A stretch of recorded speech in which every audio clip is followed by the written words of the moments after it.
I'm Greg, and you're listening to Totally Preventable. Totally preventable. Totally preventable. Totally preventable. Totally preventable. Totally preventable. Totally preventable. Good morning, Polly. Good morning, Greg. How are you? I am doing all right. Very excited. Yeah? Yes. Who's our guest today? When we were at CACA, I ran Mhm. into this organization and saw it. And I was like, well, I know it, but I don't know it. Mm-hmm. So today with us, we have the co-founder and CEO, Nathan Langley of RX Guardian. Oh, RX Guardian, you might know them when I tell you the product, but they make prescription locks for pill bottles. oh yeah. And I hear they're working on something new. So Okay. Nathan's going to unveil it in our podcast. Okay. But, Big reveal. They also make the lock boxes. Oh, nice. Yeah. So Oh, good. We'll We be have the bags, but I don't know if I've ever seen a lock box. there. We So go. We're gonna see it today, exclusive as always Wow. on Totally Preventable. We're pretty amazing. We are pretty amazing. We are pretty amazing. So without further ado, today joining us on Totally Preventable, we have the co-founder and CEO of RX Guardian, Mr. Nathan Langley. How are you doing today, Nathan? I'm doing well. Thanks for having me. Our pleasure. Our pleasure. Now, to get our audience all up and going, we're ready. Tell us a little bit about yourself. So yeah, again, my name is Nathan Langley. I'm co-founder CEO of RX Guardian. What we do is we develop and commercialize medication-safe storage devices for the home for incidences that might be totally preventable, such as misuse, abuse, and accidental poisonings from medication in the home medicine cabinet. And so, as we know, medication misuse and abuse, it's a complex issue with many causes, but the home medicine cabinet is one of the primary sources. And so I'm happy to show you guys some of the products if you like, maybe share a little about the backstory of why this company was started. But in a nutshell, that's what we do. We work with organizations across the US in various spaces. We work with nonprofit and government agencies that like to educate and provide resources such as our medication safe storage devices to communities at no cost. We work with major retail pharmacies such as Walgreens and CVS. And we're also just now beginning to engage with health plans that are starting to look at providing reimbursement for these products when prescribed with potentially dangerous medications such as opioids and other controlled substances. And then also I sit on an initiative called the CDC Protect Initiative that focuses on accidental child ingestion, so totally preventable type incidents, focused on the under the age of 6. And they found one of the primary sources of secondary packaging, and Johnson & Johnson put out a big contest to develop a child-resistant 7-day organizer, because this is one of the primary or most popular secondary packaging, and we were awarded that, and that's just getting ready for market. Happy to share a little bit more about that, but I'll stop there and let you guys ask more questions. Or I love the idea of a 7-day child resistant organizer. We do give out a lot of 7-day organizers for mostly our older population because it's hard for them to remember. It's even hard for me to remember whether I've taken my medication or not, but that does leave all your medication very vulnerable for anybody in your home. yeah, absolutely. And we kept in mind, various populations. So we didn't just make it child resistant, but it's also senior friendly. So Johnson & Johnson, through their quick fire challenge, after we were awarded, invested in doing some focus group studies, and they even brought in people that had arthritis in their hands and found it to be arthritis friendly as well. In fact, some of those focus group people actually asked if they could take it home. Yeah, I'm happy to show it to you if you're interested. I'd love to see it because yes, older adults and child friendly, and child safe don't seem to go together. Like they seem to contradict each other. It does. And we learned also in the focus groups. So this isn't in the market yet. It's just about, I had a meeting with Walgreens yesterday, actually, for them to consider it. So they haven't made any commitments yet. But you're right on that senior friendly child resistance. They don't go hand in hand. And so another thing we learned in the focus groups is from a messaging standpoint to maybe not put an emphasis on the child resistant, even though it is terminology, but you could put more secure or spill resistant or something along those lines to imply that without saying it out front, because some people think child resistance is also senior resistance. So, Right. Right. so again, though, child resistance is focused under the age of 6, so accidental, totally preventable type incidents. And so, for example, this is a vial.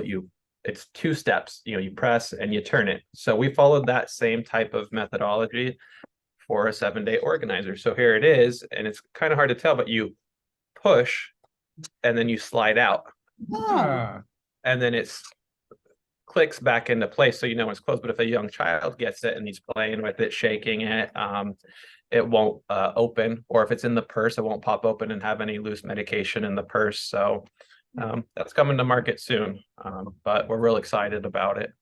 wow. So we got the exclusive. right. Got the exclusive, you got the preview. Yes. One thing I always enjoy asking, like when I hear co-founder or founder, is what is the backstory? How did this come about? How is RX Guardian developed? Yeah, no, I'm glad you asked that question. So RX Guardian is actually a fairly new company that acquired the assets of Gatekeeper Innovation. But I was a co-founder of Gatekeeper Innovation as well, and I transitioned to RX Guardian. The reason I share that is because the company was started because a friend of mine, his younger brother actually developed a substance use disorder. And it had started because, his mom was in a really bad car accident. She had over 30 surgeries, so you can only imagine the types of medications she had in the home. And among those were opioids. And so this is, quite some time ago, over a decade ago, but he was a curious high school student. There may have been some peer pressure involved. Don't know all the details in terms of his motivations, but regardless, he was curious and medications were readily available. And so what he did was he went in the medicine cabinet, he took a few pills, put the bottle back. She didn't notice. He liked the way that it made him feel. He continued to take a few at a time from her without her noticing, but it got to a point where if he continued to do so, she might actually notice. And so he actually became the neighborhood lawnmower as well, and asked to use the bathroom and looked to see what they had. And kind of that was his supply, was a medicine cabinet. His mother, she had no idea that this was happening. She took the medications because she needed to. She didn't actually like the way they made her feel, so she didn't think anybody else would want to take them voluntarily. And so she accused the pharmacist of shorting her on her medications, because she was at the end of the month, she was short. And unfortunately, the other thing that was, for her was that these are controlled substances, so she couldn't refill early. And so she had to go that extra time and pain as well. By the time she did find out, because she started counting her medications and realized, okay, things are going missing, he was along that path of a substance use disorder. And so he did have to go to treatment. He actually went 4 times. There was a point where he did transition to heroin, unfortunately. But the good news is that he's doing well today. He's married. He bought a house. He has 2 kids. So doing really well. But not all stories end this way. And so it's our mission to prevent as many other families from going through that same experience, because it could have been totally preventable, or at least an opportunity for early intervention. And so that's the inspiration behind what we do. And so what we now manufacture, I showed you the 7-day organizer, which is slightly different than where we started.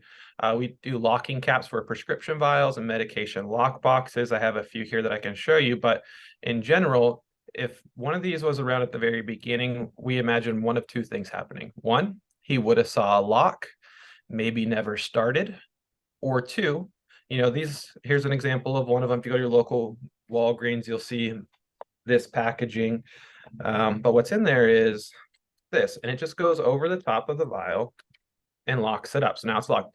Now it's still plastic though, and so he could have destroyed it if he wanted to, or taken the whole thing, but at least she would have known at the very beginning, been able to hopefully have that conversation and prevent things into developing. And that what they did, it's an opportunity for early intervention. And it could have really made a difference in his life. And as we know, it's not just the person that's impacted and develops that substance use, it's everybody around them, the family and everything. So that's the backstory on why we did this. And it's a complex issue. What we do is not a silver bullet. It's from the way the drugs are marketed, physician, patient, pharmacist education, making sure they're properly prescribed. But every part of the supply chain has measures to prevent diversion. Even pharmacies are required to lock up controlled substances behind the counter. So we're just looking to extend those security measures to the home, because there's data that supports, I think it's the National Survey on Drug Use and Health by SAMHSA, quotes that 44.9% of misuse and abuse originates in the home medicine cabinet. And so if we can, help there, we can make a difference downstream. And I mentioned downstream because we know there's a lot of fentanyl overdose and that happening right now as well. And so, if we can maybe prevent someone from experimenting at the very beginning, maybe they won't get to that point. So that's the background though, on why we started this. And we're a very mission-driven company to just try to prevent as many other families from going through that same experience. Thank you for sharing that story. That's awesome. I have heard a lot of stories lately of younger kids being legitimately prescribed pain meds, Percocet or whatever. And because it's so controlled these days that often when they run out, they still have pain, and they are aware of what they were on and feel like, it would be safe for me to take another one, whether it would be a real one or a fake one. But yeah, if someone else had a Percocet, why can't I take one? I've already been on this and this might help. But the other thing I wanted to say is too, it looks like your cap fits on your original bottle. Yeah, it does. So we have actually a few different ones, but so make sure that, what's really important is they keep that prescription label. That's what I was going to say. I've seen other things and then you don't have your prescription label on them. And yeah, I like that. Yeah, exactly. So this is a Walgreens vial. I mean, this is a VA one that actually, you can see that it has label. It also fits this completely different bottle, but still fits over the top. And then of course we have medication lock boxes, so you don't need to worry about that. You just put all the medications, in the box to safely store them. We met at CADCA, the Community Anti-Drug Coalitions of America conference, and we work with a lot of those organizations that like to give these away at drug take back days and those sorts of things and educate their communities. So you're not using the new CADCA name?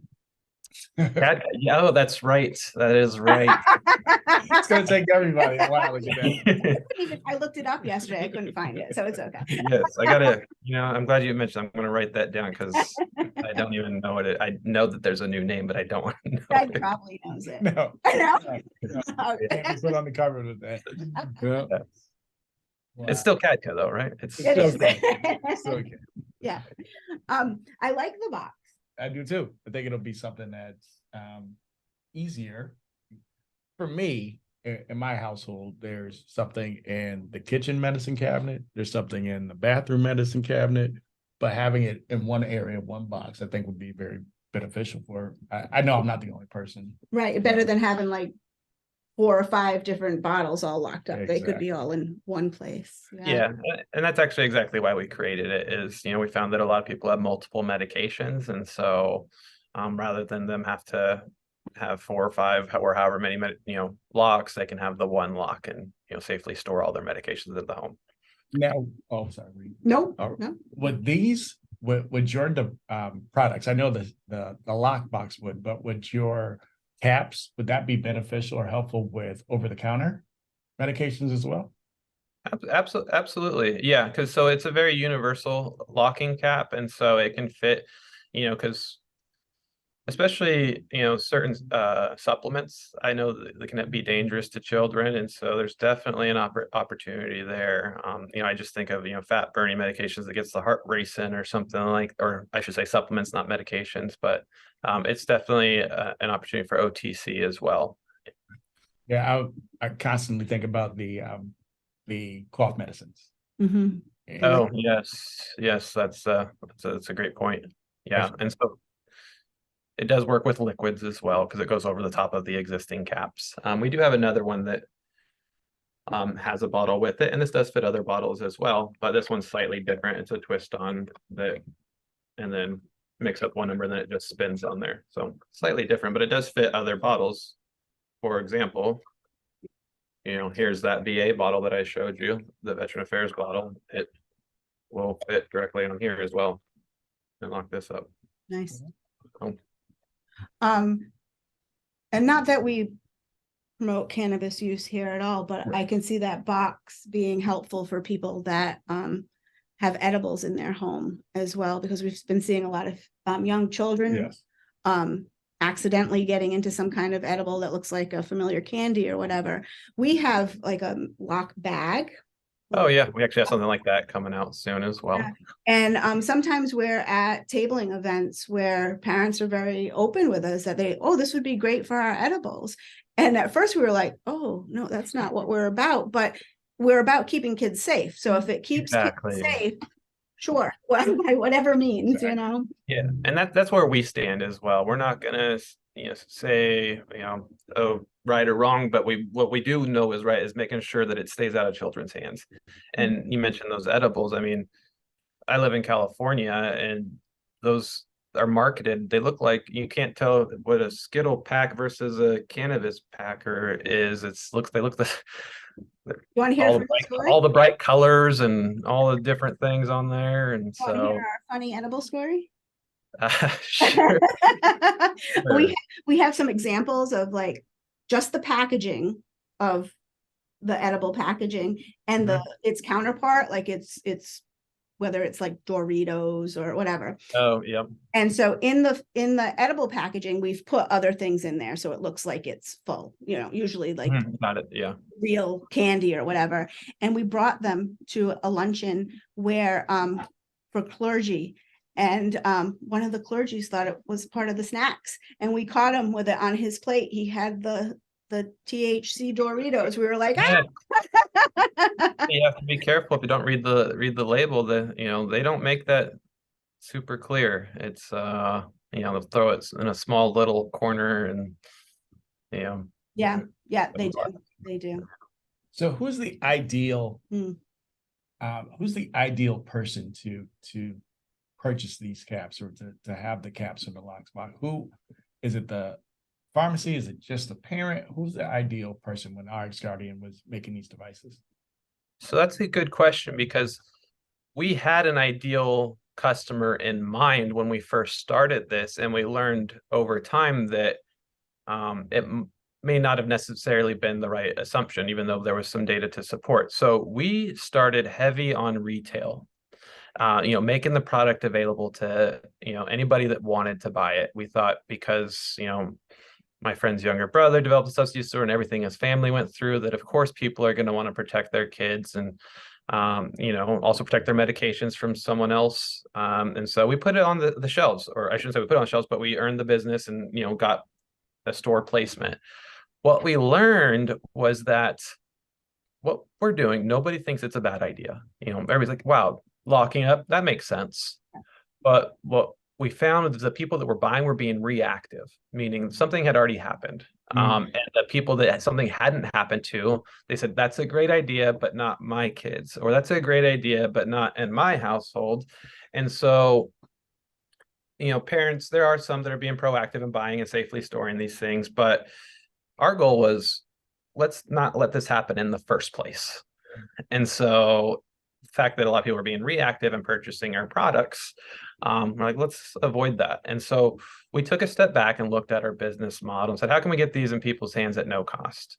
And so in order to do that, it's really important that we know that people are going to use them if they get them at no cost. They're not just going to throw them aside because they got it for free. And so the DoD actually did a study around ease of use, effectiveness of locking caps. And they found that if it's offered, it will be used, and that the patients continue to use it. And also that it didn't make it difficult for them to take their medications. It was an overwhelming majority said it didn't make it any more difficult. And so with that information, we looked at a few different areas. So when we work with, CADCA and all those coalitions that like to purchase and give them away to communities, because it's very much an education piece as well. Because as I mentioned, a lot of people don't know that they should be safely storing their medications in the home. And so it does provide that education. It's a conversation starter as well for, children. But we're starting to spend more time with health plans, and then so that there's reimbursing for it, and then it comes with the medication, kind of like a seat belt in a car. It comes with the car. You don't have to go out and buy seat belts after you have it, after you buy the car. And it's it'd be an opt-out. So if a patient doesn't want it, they don't have to take it, but at least they're aware. And even if they don't take the product, at least maybe they'll think twice about where they store it. Like, hey, I was offered a lock, maybe I should not put it in the bathroom, medicine cabinet where anybody can get. I'll put this one somewhere else. But then we're also looking at some legislation. So to increase patient access, we're not trying to force this on anybody, but we want to make sure everybody has access to it. So for example, the state of Ohio did pass legislation for a 2-year pilot to use locking caps for opioid medications. It is a pilot program, so it's not the statewide, but we're working with Johns Hopkins University on that right now to test some outcomes, and then also how it fits into the pharmacy fulfillment process and those sorts of things. And so that's a long way of answering your question, but I hope that helps provide some insight as to, you know, how we get this. At the end of the day, it is the patients who are receiving controlled substances. That's our primary focus. There's a big importance for OTC medications, but how we get it to them is maybe a little less straightforward than putting it on a shelf and allowing them to buy it. So, you know, obviously new parents, we look at people with longer scripts, such as, you know, a 30-day script, because they're less likely to notice if 1 or 2 are missing. An opioid naive patient, meaning it's the first time they ever got an opioid, so they might not be quite as aware of the dangers. There's also co-prescribing of opioids and benzo. It's not, they try not to do it, but it still happens. Benzodiazepines, so those are more high risk blend of medications. So I want to make sure that those are locked up. Yeah, so that's, Wow. again, that's probably a long answer to who buys this or who's your customer. Very informative. So we saw your packaging, so that they're for sale at Walgreens and the single Yep. package. Do you offer bulk, like for coalitions, and do you offer the ability to have them branded with logos? Yes, we do. So we do, that's actually, you know, a lot of the coalitions that we work with, they purchase in bulk, and it significantly drops the price down, you know, to as low as, you know, pretty much what Walgreens is buying for their 9,000 stores plus. And we do allow for customization as well on the lockbox. So here's an example of that with one of the organizations we work with. This is Bucks County in Pennsylvania, but they did their Up and Away. They provided some education on why it's important to do this. They have a phone number here. This is more, I think, specific to their coalition, but oftentimes, oh, here we go. You know, the poison help number. They put that on there as well in case something else happens. But we do lots of, and this is a 4x6 label that fits on top of our lockbox, and we do that for lots of coalitions because it's gets their name out there, and then also at the same time provides a additional education. Absolutely. So Love that. we saw the clamp top, Mhm. all the push. How is and we saw the combination. How is the lockbox locked? Yeah, so good question. So I showed you how this works, right? Yeah. So rather than reinvent the wheel, we repurposed this cap to go on the front of the box. Oh, yep. And so it'll twist on and lock it up. So if you mix up just that one number, it spins on there. And then open it up. And then you can see, you know, this is just some sample vials that we have in here, but holds multiple medications. This is, you know, an example. There's nothing in here, but, you know, fentanyl patches, obviously, that Yep. it fits in there, the full box as well. And so, Now, is a lockbox lock interchangeable with the bottles? it is. Yep. So this cap will lock the bottles as well. Okay, so if my prescription's gone down, I only have one prescription, I can take it off in the area. Oh, Yeah, if you want to do that for transportation, you can do that as well. Yep. I would think that might be helpful for medically assisted treatment too. I don't know how much now, but I know during COVID, there were a lot of places looking for ways for people to take multiple days of medicated assisted treatment home with them. So that Yeah, might- absolutely. In fact, you nailed it. There was some emergency funding that was allocated to states because SAMHSA did adjust the guidelines for medically assisted treatment for methadone patients specifically, because normally they have to have a long history and track record before they can take anything home. But these people are coming in every single day. You know, sometimes they're coming in through public transportation. And so to avoid you know, the spread, or to help prevent the spread of COVID, and have these people are, you know, right next to each other every single day, they shifted their guidelines to take home 14 to 28 days.